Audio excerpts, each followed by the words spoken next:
Conor Grimes, 68 years is a long time to wait. I'm not sure the weight of history was on you today, but it must have felt like it at the final whistle there.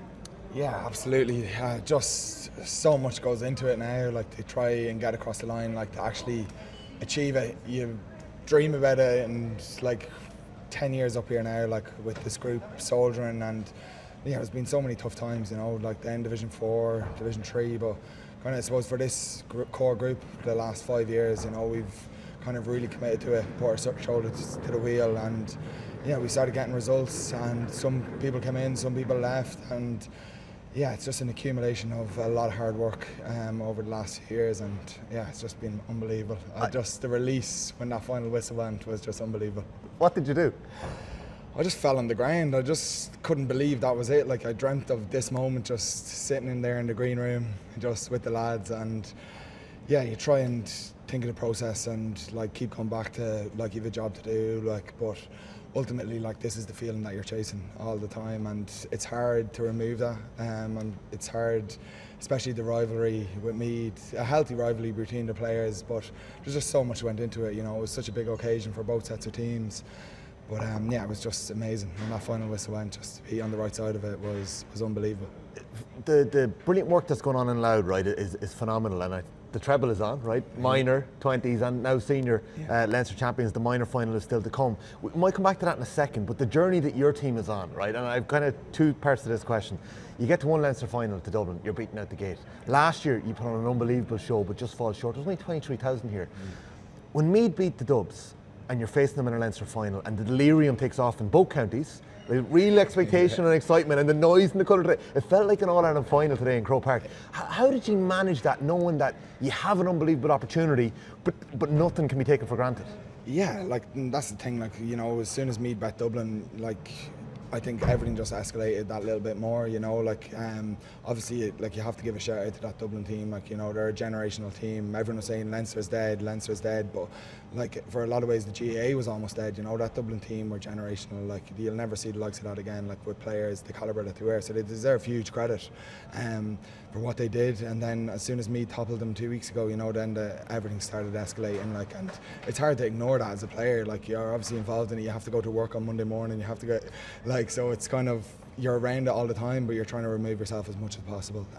You must have capitalised on that though, because it's not like you didn't perform today. I know you maybe weren't at your best, but like Craig Lennon sends that wonder goal into the top corner, and you're in a great position. Craig's been phenomenal all year, like, and the group is littered with talent, you know, and they're just feeding through, like, every year. Like, there's so much work going on behind the scenes, and yeah, it's just an unbelievable privilege to be part of this group, you know, because for so long you're down there battling in Division 4 and Division 3, and you're yo-yoing between the two, and you think days like this might never come. And yeah, we're just absolutely, I feel just blessed to be part of such a talented group of players that have come through, and with everyone pulling in the right direction, the county board and everything. That, because when you're there 10 years and you come over 30, and then you start to think, like, will this ever happen for you?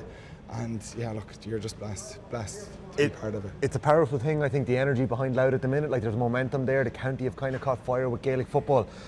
Can you just talk through some of the big moments in the game? Because as I mentioned, Craig's goal before half time, Meath had somehow kind of wrangled a 4-point lead. Next thing, it's a point to break. You earn your way back into drawing level at the turn of the quarter.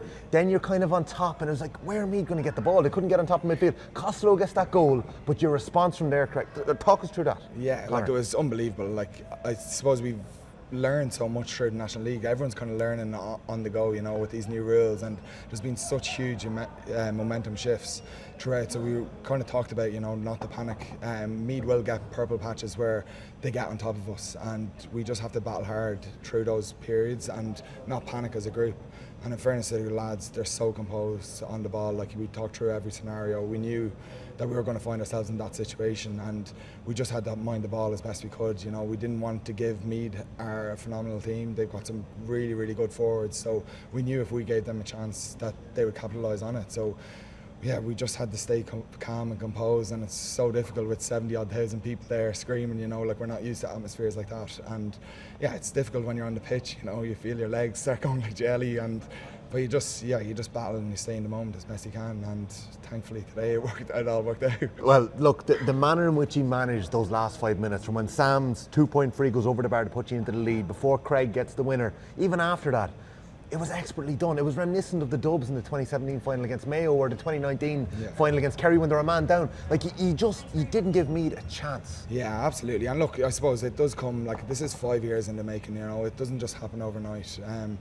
This group has been soldiering for such a long time, you know, we've battled so hard and you train for moments like these, and yeah, the last 2 years, like, this is our third Leinster final in a row, and we've come up against, like I said, a generational side that was just almost next to impossible to beat for so long. So yeah, we knew that this was a massive opportunity for us and we couldn't let it slip, and yeah, we managed to capitalise it on in the end. You've earned the moment and you've taken it. What's that dressing room like in there at the minute? It's just absolutely euphoria. Like, it's just complete release, you know, for so many lads. Like, this was the biggest, like, this is like an All-Ireland final, you know, a full house against Meath. Like, you don't get bigger days than this, you know. It was our All-Ireland final almost there today, you know. Like, just the crowd, the atmosphere, the build-up for the last week or two was just phenomenal. So yeah, look, it's just absolute release in there at the moment. Conor Grimes, thanks for your time. No well problem. done. Thanks. Unbelievable, and best of luck in the All-Ireland series. Thanks.